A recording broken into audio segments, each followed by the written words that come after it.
independent country where a prime minister is coming specifically to visit the nationals of Grenada, Carriacou, and Petit Martinique. So we're very, very proud of that. And we're looking forward to everybody knows about it. I'm just at I just was at a cricket match. It's all rained out now, where the Grenada cricket team was playing the diaspora team. So these are Grenadians based in the UK, and everybody there knows about it. So we're looking forward to a wonderful time with our Prime Minister in November. Thank you.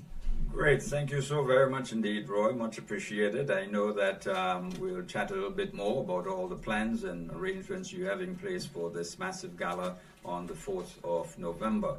So we'll be back with you shortly. Let us now introduce Dennis Charles out of Atlanta. Dennis?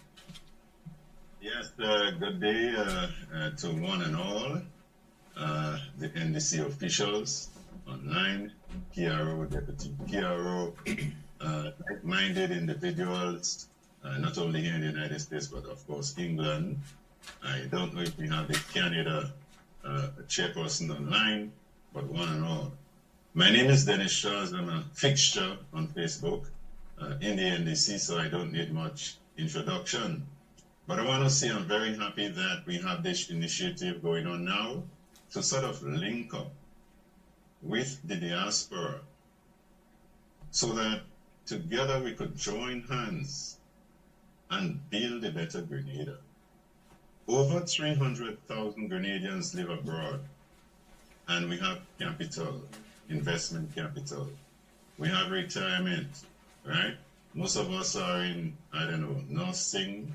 We could contribute to the healthcare situation. Some of us are in real estate.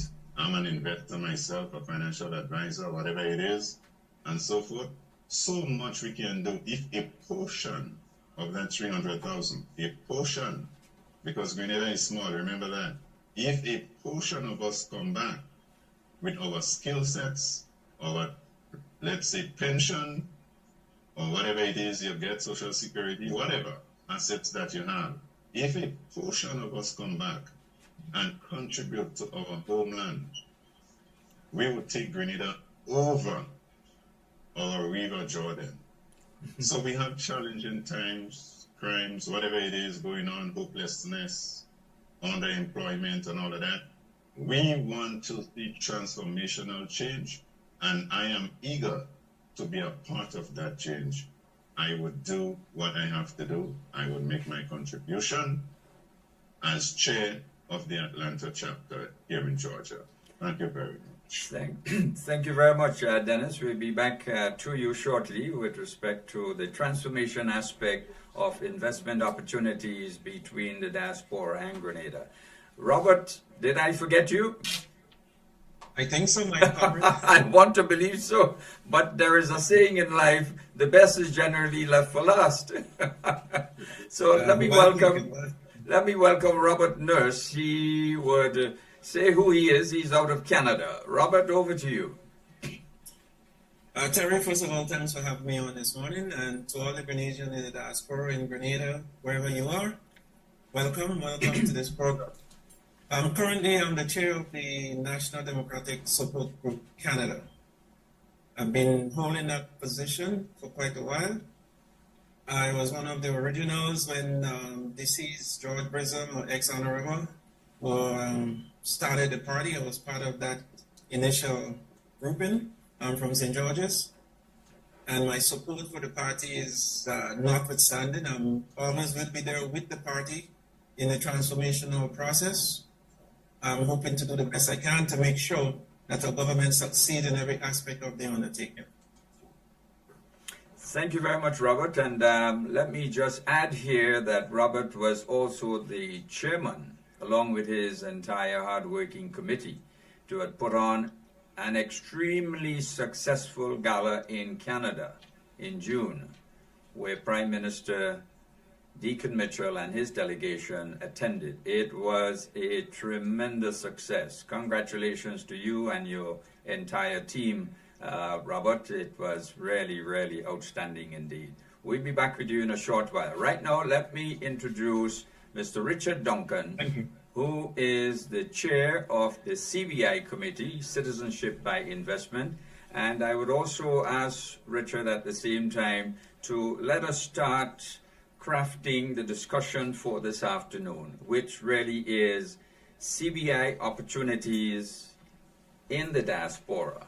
These are individuals with citizenship through investment, and also Grenadians out in the diaspora who can also contribute to the investment climate in Grenada. Let us set the tone, and then we invite the others to join thereafter. Okay, so thank you very much. Terry, it's a pleasure to be on the program, to join forces with Michelle, Roy, Dennis, and Robert. So I would like to focus on what I call the CBI diaspora, because generally the conversation has been, and rightly so, the Grenada diaspora, meaning those who have gone to live abroad, who were born in Grenada, and sometimes we have second generation Grenadians, as Roy has pointed out. But there are Grenadians who are Grenadians by virtue of having made an investment through a project or through a contribution to the National Transformation Fund. So there's a growing diaspora of Grenadians of this bracket, if you may.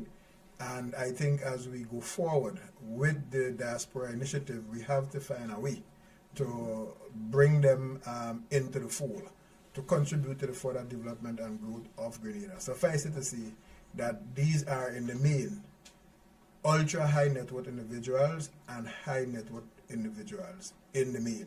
And they span a wide array of nationalities, predominantly though Russian, China, Nigeria, the USA, one or two from Canada, and South Africa. Okay, so there is the CBI diaspora that we need to pay attention to.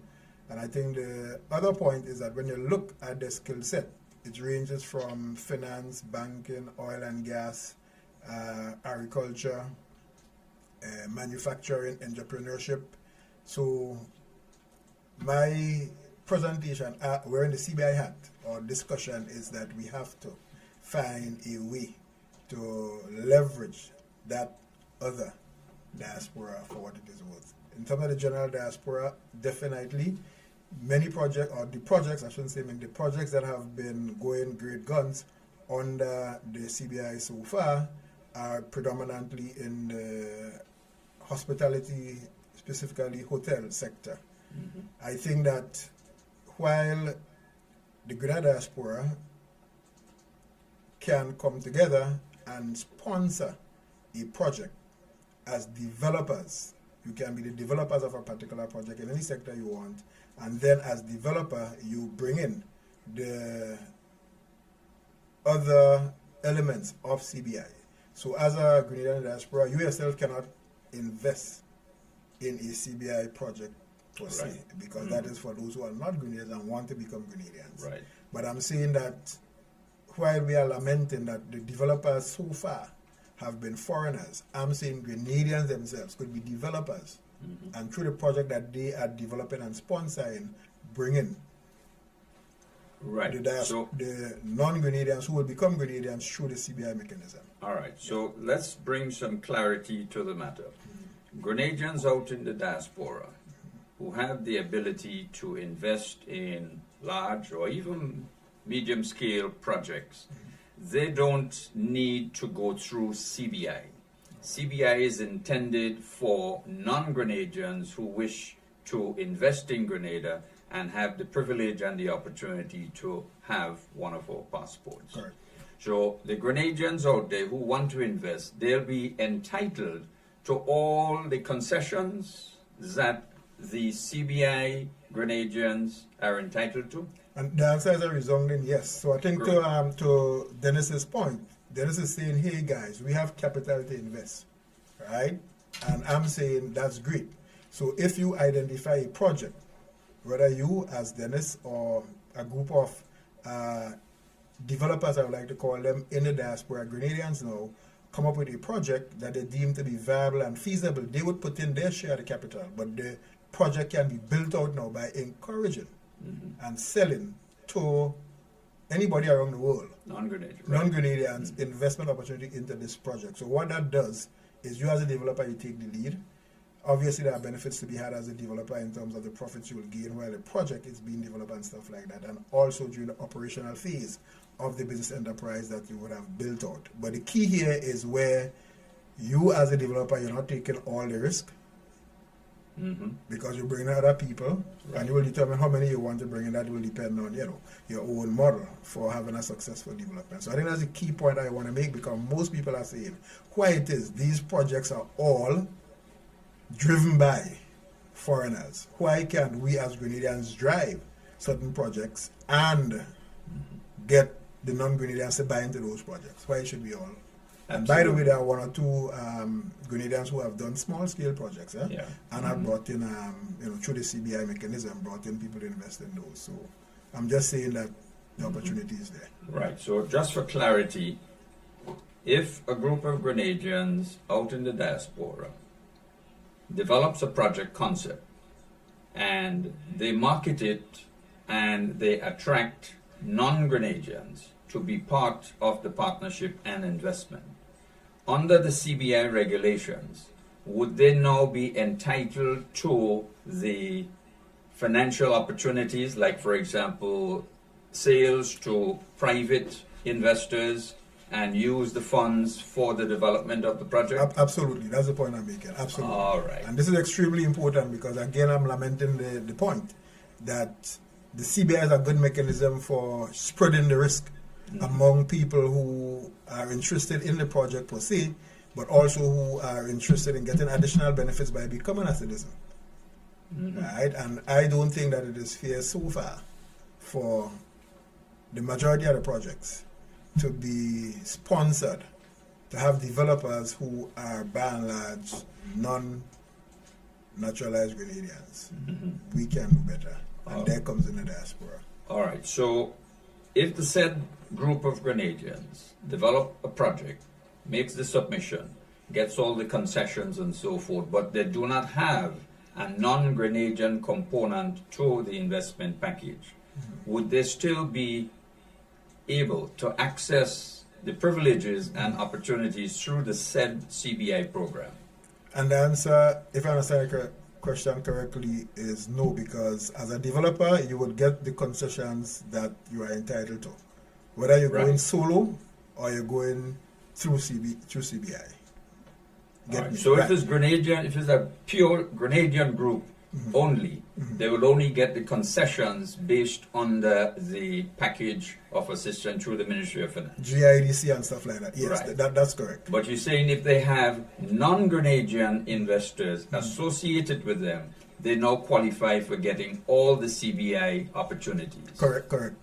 Which is being able to offer our passports to other investors, Correct. raise capital for the development of the said project. Well said. So in other words, it makes sense to get a foreigner involved. Well, good sense, because, and that's where I think the further discussion will come into play, and that is the downstream benefits, and how do we leverage now this CBI diaspora? Because if you have a project, for example, in aquaponics, for one of an example, you might have some of the money, you might have some of the technology and the methodology, but if you have people investing in it as to become citizens of Grenada, but they also have a company of their own that is into the same kind of business, then beyond they simply putting in their money, becoming a citizen of Grenada, getting their passport, they could also do further investment into the project. They could transfer technology, they could transfer personnel. That is what I want to see happen in terms of leveraging that CBI diaspora out there. All right. So do you see in the future some amendments to the CBI regulations in order to offer just pure Grenadian investors the same opportunity? Well, there's no need to amend the legislation, because the same aquaphonic project will get all the concessions on that GIDC, even if it's just Grenadians alone. But they would not have the privilege of selling passports to secure investment capital. Right, no. That is the amendment to which I speak. But as it is now, well, that's interesting. So I think we could discuss as I say, the amendment that might be necessary for that part of the model to work. But as it is now, I think people have a great opportunity to develop a project, have it approved and endorsed by the CBI, get a marketing agent to help them generate the funds through the CBI mechanism to get a project, up and running. Right. With all the concessions and all the access to the millions of high net worth individuals and ultra high net worth individuals out there around the globe. Because these numbers keep growing as the globalization continue to take effect and people become wealthier and wealthier, whether it's in India, Russia, China, South Africa, Nigeria, they are just there looking for these opportunities. All right. Well, we'll come back to that discussion in a Sure. short while. Let me invite Roy, who is actually at a cricket match in London. So, Roy, we wouldn't want to hold you up from your cricket match, although it's raining cats and dogs in London. Problem. But let me get your take on what Richard and I were just discussing. I think it's very interesting because, so let's break it down. So the first thing is, the CBI program is a brilliant program for investment and the creation of projects and the delivery of those projects within the Grenadian economy. That model is fantastic. The bit that we've been missing is the education around how do we get our projects approved, and as Richard has rightly pointed out, how do we work with the marketing agents who then go out there and essentially find the individuals who then decide to fund the project. Because as Grenadians, there's no end of ideas, right? However, there is a middle bit, which is how do we package these projects together? Because we know lots of things can make money, but at the end of the day, they've got to be very commercially driven, and they have to be presented and packaged in a particular way. So I think what Richard has done by coming on this program and speaking openly about Grenadians, and I'm saying Grenadians as in by heritage, who can create a project, get that project approved, and then have non-Grenadian or CBI Grenadians invest in those projects, I think has really just changed the game completely. Because you've got lots of Grenadians. As a matter of fact, a gentleman who I literally was just speaking with, was a Grenadian, left Grenada as a young man. He's lived in Germany, and he says to me, we want to bring something back to Grenada. We want to leave something on the ground in Grenada. High net worth individual. And again, but the bit that's missing for him, he doesn't understand how the whole thing works. So, Richard, thank you so much for explaining this. And Terry, thank you for asking those questions, because while I was listening, I was thinking, hold on a minute, how does this work, and how? So you guys have really unpacked it, and for me, what I heard, we've got concessions that Grenadians by heritage can get via the GIDC, and that I'm aware of, and that's great, and that will continue, and that's fine. But the real opportunity here in terms of leveraging finance outside of Grenada through high net worth individuals, and as a sort of point, I'd just say, when I returned to England from Grenada at the age of 21, I was, one of the first companies I started, a high net worth individual invested a huge sum of money into that.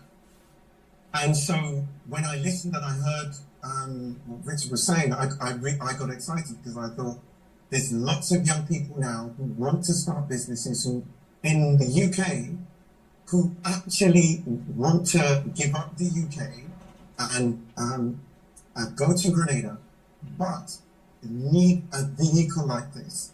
So if we can analyze this information, create some education around it, so that we can deliver this education into young people before they get bogged down in their mortgages and all that kind of stuff, to actually, and as Richard says, leverage skills from around the world where people have done this and other things as well, to bring them into Grenada, to create export opportunities, to create services on the ground for Grenadians, to transform the society, to move culture on, to do all these wonderful things.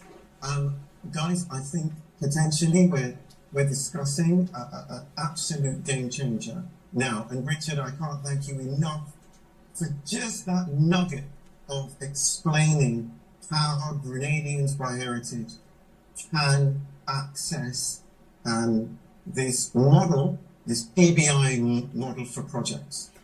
Great. My Well, pleasure. thank you very much indeed, my friend Roy. Thank you. Let me go to Robert in Canada. Robert, could you give us your take on this? And time is quickly running by, so we have to cut short on our conversations, explanations. Robert, over to you.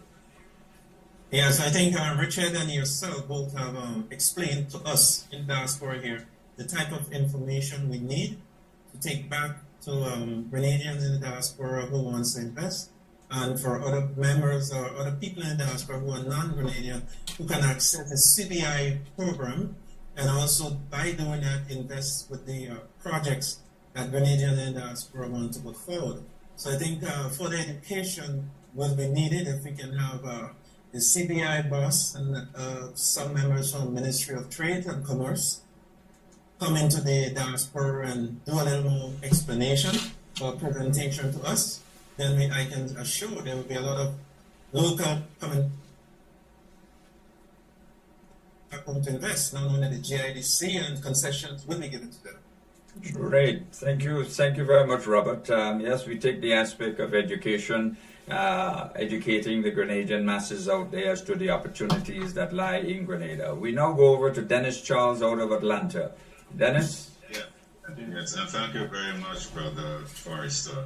I know time is of the essence, but I must plug something in here which is very critical.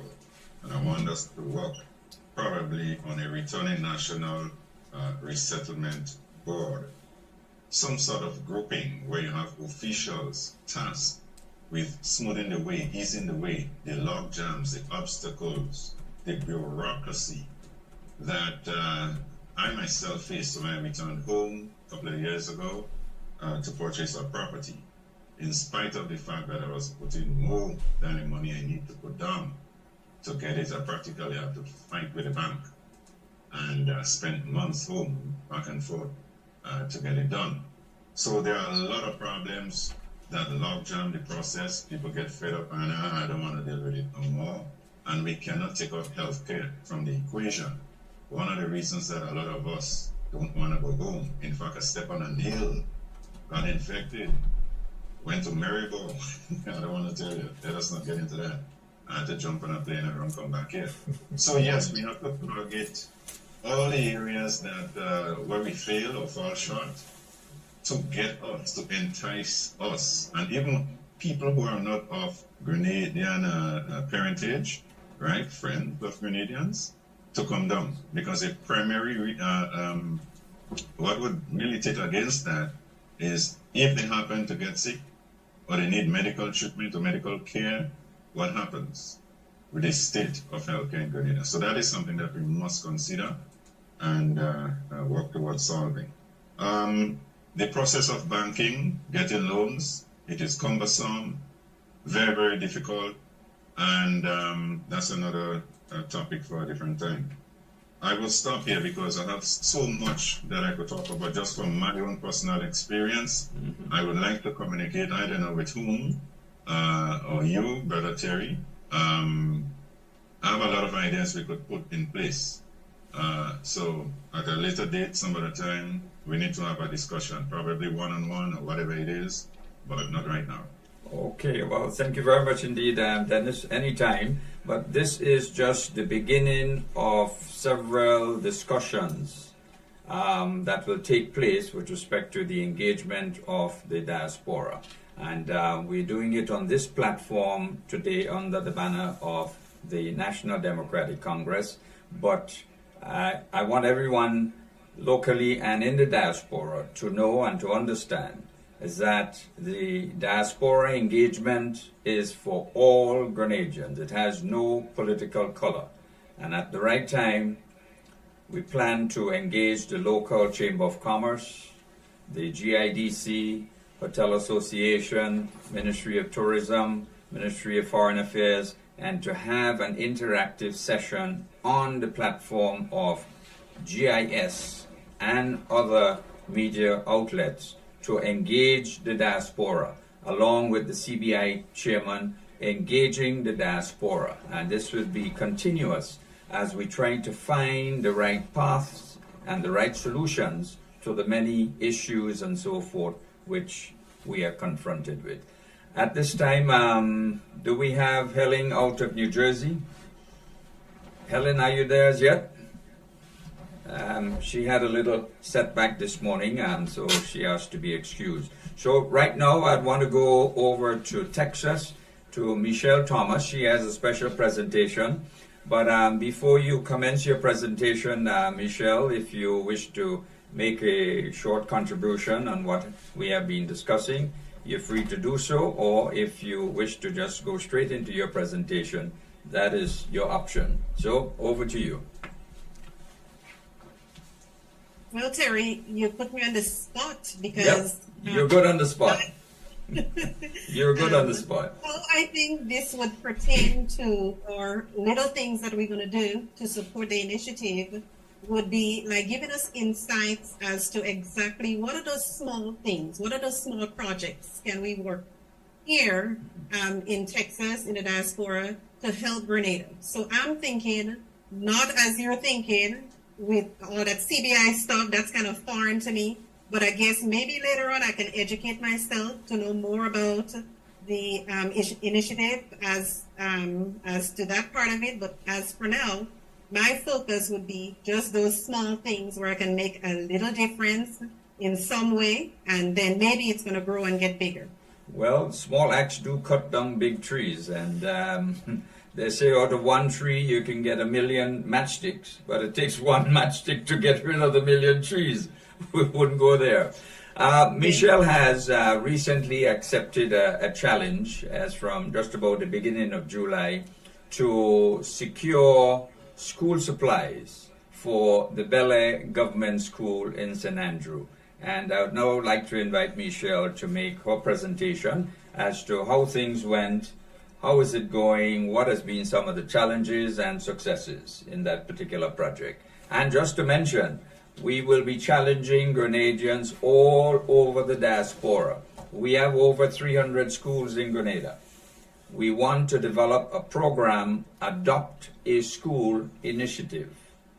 No school in Grenada should be without adequate school supplies. So over to you, Michelle. You have started the ball rolling. Okay. So first of all, Terry, I want to make it clear with everybody who's listening that I'm a Grenadian to heart. And that has never gone away from my accent. It still remained the same. The person still remained the same. And I'm when it comes to Grenada, I am so passionate that you don't even know. Like the kids would see me walking in the hallway and you would ask, where's Miss Thomas from? And they would say she's from Grenada. That's so passionate. You come to my classroom, you would see my flag displayed in the classroom. And I really want to pass on that energy to who's here in the diaspora, who's willing to help out. Just think Grenada when you think things, put away all politics, because I am not really into like the politic part of it, but I'm really into helping to develop the country on a whole. And with those little projects or those acts of generosity and goodness, this is what I want to pass on to everybody around who's interested in coming up with any, groups or so. Like in Dallas here, I'm trying to put a little group together, put some structure to it, get everybody on board, whether it be friends, whether it be family, whoever has ties to Grenada, Grenadians. I want to get all those like-minded people together so we can work as one. So my motto is, we are one when you really think about it. So no matter if you're not locally, you're not home, you're abroad, you can get on board as well and help with whatever initiative and get involved. Great. And that's what I'm trying to do, put some structure to like a group here that, we're thinking alike and really, passionate about the country and passionate on board with our Prime Minister with the transformative agenda that he's pushing. And reaching out to me is like a big deal, and I'm going to make a big deal out of it. I'm going to do whatever I can and pull whoever on board who's willing to get on board with me. And in the big picture, we're thinking, how can we move Grenada forward? Fantastic. Well, first of all, let me say thank you again for accepting the challenge to meet the needs of the Bel Air Government School where school supplies are concerned. And I know the notice was short, but tell us, how has it been going so far with respect to the collection of school supplies? And what are some of the challenges that you face or successes that you have had? Okay, well, Terry, whenever I put my mind to something, I'm very dedicated to whatever I do. I put my all into it. I would not put myself a service if I know I'm going to fall short. It's something that I think about. I've been thinking about that for years, and I've never really gotten the support that I really would love. And now reaching out to me, I would make it a big deal, and I would put my heart, my soul, my everything into it. And it has been successful because everyone I've come in contact with, everyone I've sent an email to, because my computer has been so busy just messaging people, are you on with the project? Are you going to help out? And these are some ways you can help out. So I want to make it in such a way where everyone would be willing to get on board with me as to any projects. And it's been awesome. It's been going well. My whole living room here is filled with stuff because of people's generosity. And, when I say I put my heart and soul into it, even if it takes me driving a couple miles to pick up the school supplies, I have no shame when it comes to extending my heart to people to solicit help for my country. Great. Well, thank you so very much indeed. And this was initiated first and foremost by the caretaker representative, Dr. Tessa Sincere, who reached out to me and said, I need school supplies for the Bel Air Government School. And I said, I think I know the right person. And when I mentioned your name to her, she said, but wait, I know her very well. We went to school together. So that's interesting. We want lots of more Grenadians out in the diaspora to think about adopting a school. A small group can adopt a school. That's an initiative that we'll be chatting very soon with the Minister for Education, and we'll be putting some structure to it so that the intention is within a year, no school in Grenada should be short of supplies, school supplies. So thank you very much, Michelle. We'll now go back to Richard so we can continue the conversation about CBI investors out there. You spoke earlier on of I would call them the new Grenadians who have qualified under the CBI program, and how can we leverage and make access to and with them in furthering the investment possibilities for Grenada. Okay, so Terry, I think just to piggyback on some of the issues that were raised before and then to segue into the CBI diaspora, a lot of work has been done globally through the UN on the importance and the methodologies that countries, who have large diaspora, whether they be India, countries in the Caribbean and so on, can utilize that diaspora to help with the development. So we are not breaking new ground as such. There was a diaspora affairs conference here, I think in 2010 or thereabout. I remember Jericho Greenwich being one of the anchor persons, former Ambassador Derek James. So the work, the database, the infrastructure, I believe, needs to be looked at, tweaked, improved. So we billing, based Right. on what has been done so far. So I just wanted to make that point.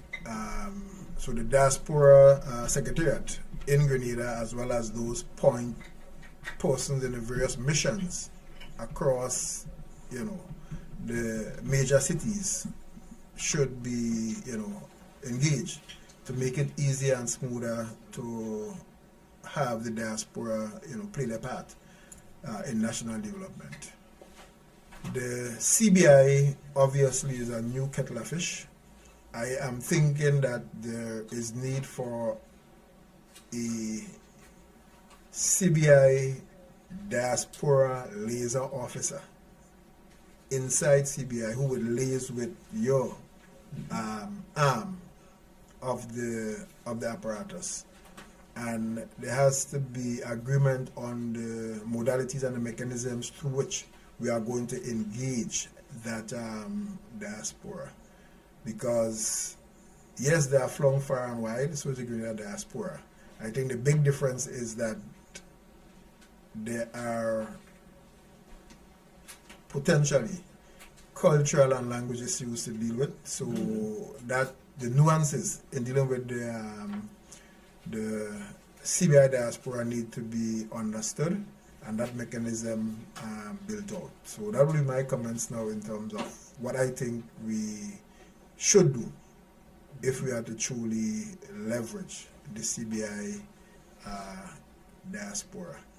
And I just want to underscore that as high net worth individuals and ultra high net worth individuals, we need to go to these people not for $10,000 or $100,000. I mean, we have to go, it's serious, serious business. And I think Roy made the point that one of his businesses and so on had the backing of a high net worth individual, and I guess the business would have been successful or has been successful. So I'm just saying that when we find opportunities here for young people, we package it and we go with a heavy, well-structured appeal to get their involvement as diaspora and helping us to move forward. But we have to build it out. There's no framework. There are no policies, nothing at all. So it's very, very early days, but we should move forward. Well, that's an area that we can reach out to the diaspora for personnel who are experienced in project development writing. Sure. I think we are short on such capacity in Grenada, and we need to reach out to our diaspora to assist us with this. In addition to which, the IOM, which is the International Organization for Migration, they can also assist. Absolutely. As a matter of fact, I was pleasantly surprised when I was appointed the Permanent Secretary Foreign Affairs and Minister of Foreign Affairs said to me that we have the IOM coming into Grenada. Grenada is being host country for a short session, and to meet with them. And I was a little bit taken aback. I said, wow, you're working really fast. And it was a good engagement to understand what the IOM is about and the sort of assistance that they can bring to Grenada. So they can be contacted with respect to providing some technical assistance in formulating what you have just spoken about. No, but Terry, the point is that, to use the term as we have used, the International Office for Migration, it's a global phenomenon. The UN has done substantial work. Yep. So what we have to do now as yourself as the ambassador and as the Grenada Diaspora Desk is to build out the capacity and the connections to leverage that. Yeah. And I would here level a criticism against us as Grenadians, where we like to stop and start. Sometimes we need not just to stop and start, but just review, revise, replace, and move forward. So the point is substantial work since 2008 or thereabouts, has been done on this issue, and we just need to improve, as opposed to trying to start over every time. Absolutely. Well, the IOM did make mention of the fact that they were very instrumental in assisting Grenada in producing its diaspora affairs policy document, which exists presently. Right. But of course it needs updating, upgrading, etc. Right. And they're willing to provide assistance in that area. So. And then the other personnel now would breathe life into it, because one thing to have the policy and the framework, what I would like to use, but at the end of the day, if you don't have the human capacity, the live people who breathe life into it and to make things happen, to Dennis's point, I mean, we've been bringing people back home, returning nationals for decades, and the problems and complaints they have, those problems and complaints have not changed. The same thing over and over and over. Why? Because we are doing absolutely nothing to In other improve words, the game. we need to put legs to the policies that have been Correct. agreed upon, get them moving. Agreed. Yeah. All right. So let me get back to Roy in London. Roy, are you still there? Yes, I am, Terry. All right. I am. Just for a short comment, because it's Yeah. almost quarter to, or probably past No problem. quarter to already. No problem. I just wanted to say briefly about culture, following what Richard said. We need an enterprise culture in Grenada. Currently, the government fees to register or incorporate a business is circa $1,700. We need to do something around that. We need some policies around that, some legislation around that, possibly to defer the majority of that for small businesses, to encourage entrepreneurship and incorporated entrepreneurship, because a high net worth individual is not going to invest in a sole trader. They are going to invest in an incorporated body through which they can get their money out of the investment. So I just want to say we have to do a lot of work also around culture, developing an enterprise culture, and encouraging young Grenadians to start a business. And $1,700 just for the government fees alone, not even including the solicitor's fees on top of that, is a deterrent. So people will go the sole trader route, but could have the next big idea for the world out of Grenada. Thank you. Thank you, Roy. I think, subject to correction, I think there were some amendments with respect to that particular comment, and the price is very much lower now. Do you remember what it is now? No, I don't, but that was a deliberate policy decision, and it has been effected. The fees have been lowered. Okay. Yeah, the fees were lowered significantly. Good. Yeah. Good. That's good to hear. Thank you. All right. Thanks a whole lot. Okay, so we go over to Robert in Canada. Robert, you there? Hello. Hey, Robert, you need to unmute. Robert, you need to unmute. All right. Well, while we're waiting for Robert to unmute, we can Yes, go. I'm available. All right. Okay. So you're there. All right. Your comments on our last discussion? Yes, on the last discussion, I have 6 points here that led to the success of the gala. So I'll be brief on them. The first point I will bring to mind, this gala was something in the making for over a year. And what we did, we had a trial run prior to the general election. We had at the Grenadian restaurant, Grenada Rose. We did a fundraiser dinner there. It was successful. So at that point, people start recognizing that there is a group in Toronto working on the best interests of the party. And what they did after every function, the second part is every event we had henceforth, I collected contact information from the people who were there so that I can use it at a future date for a bigger purpose. The third thing is within the group, I recognize a dedicated team within the group who I can delegate responsibilities to in the area of experiences to help put things in place. So within the group itself, I did my own internal interview that they weren't aware of to see where their skill sets were and how I can use them for us to make the gala what it was. The other thing I did as a team leader, I showed confidence in every aspect of the development towards the gala. I gave them the confidence that it could happen. The other thing I did is I led by example. In other words, we said we were going to be doing a gala for, say, 400 people. I took 340 of the tickets. Wow. To inspire and motivate.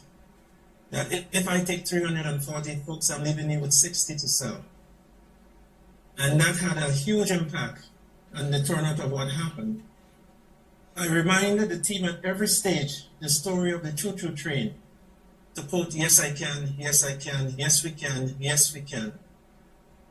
And as Obama would say, everything is possible if you put your mind, your heart, and your soul to do it.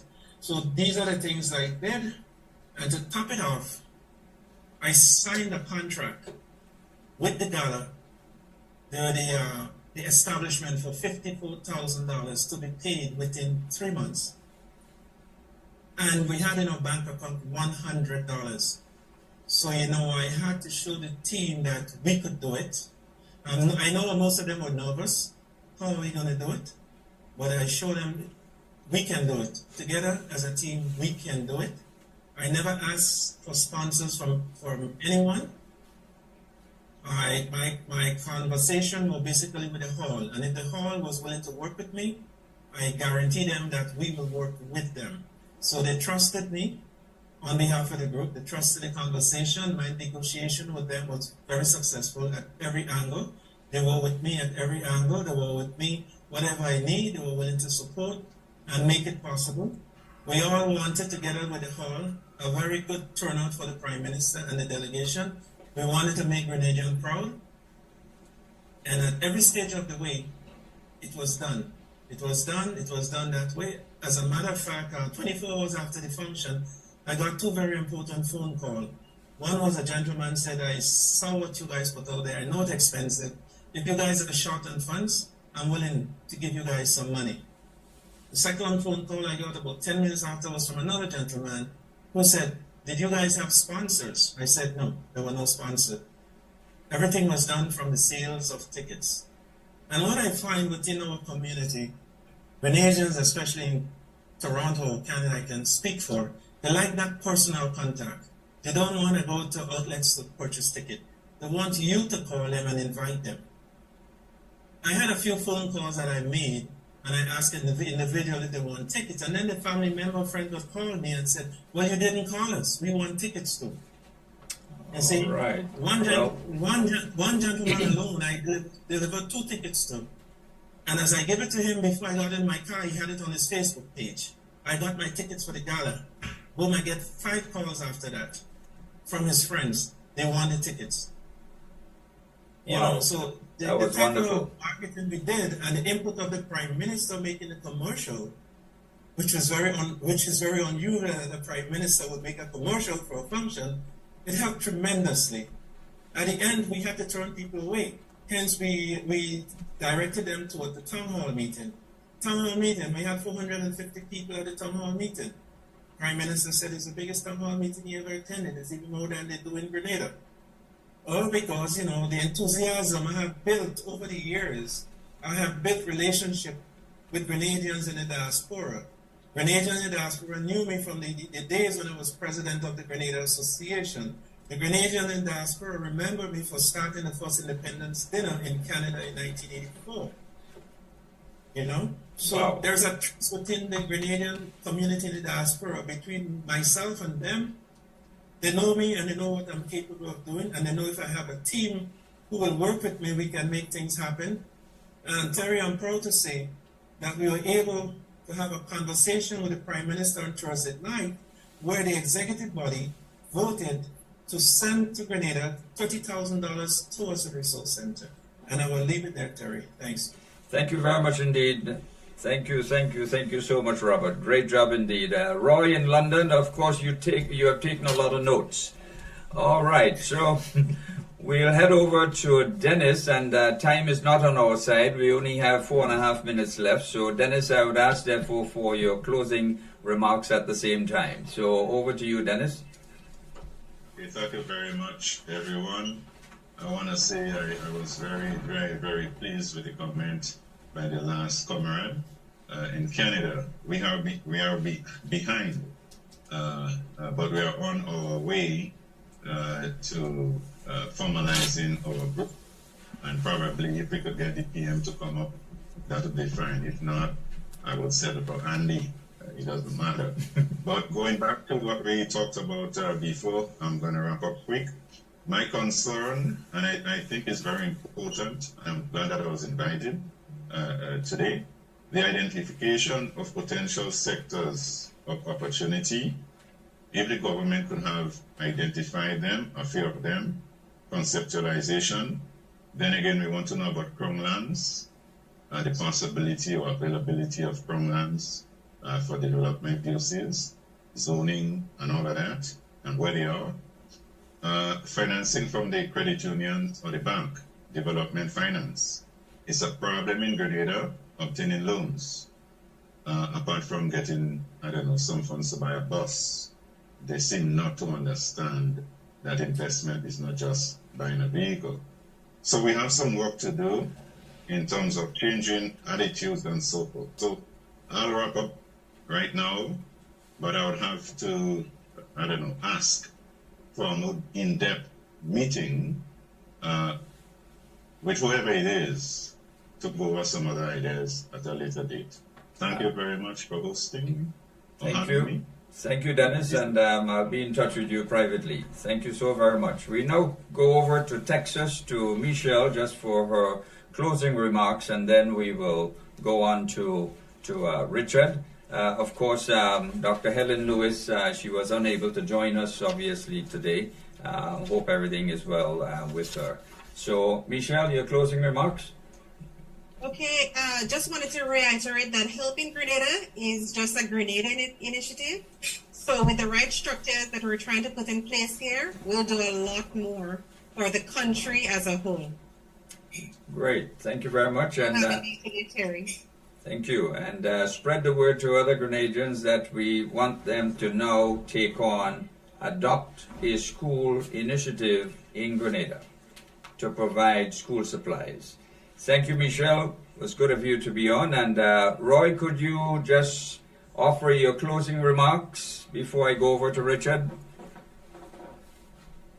Certainly. I want to thank everybody. Thank you, Terry, for inviting me on. Richard, thank you for the information that you have provided. It is a stitch in time, and I think we need these structures to build industry, build out our supply chain, to make sure that we have an enterprise culture, and to make sure that we have young Grenadians who can aspire to be CEOs, company directors, innovators, world-changing people. We have some, just give me 30 seconds, a young man called Omar Henry, who was funded by the World Bank to create a recycling process. He did so, and the World Bank has the technology and is using that around them. Omar Henry is now in England, furthering his studies.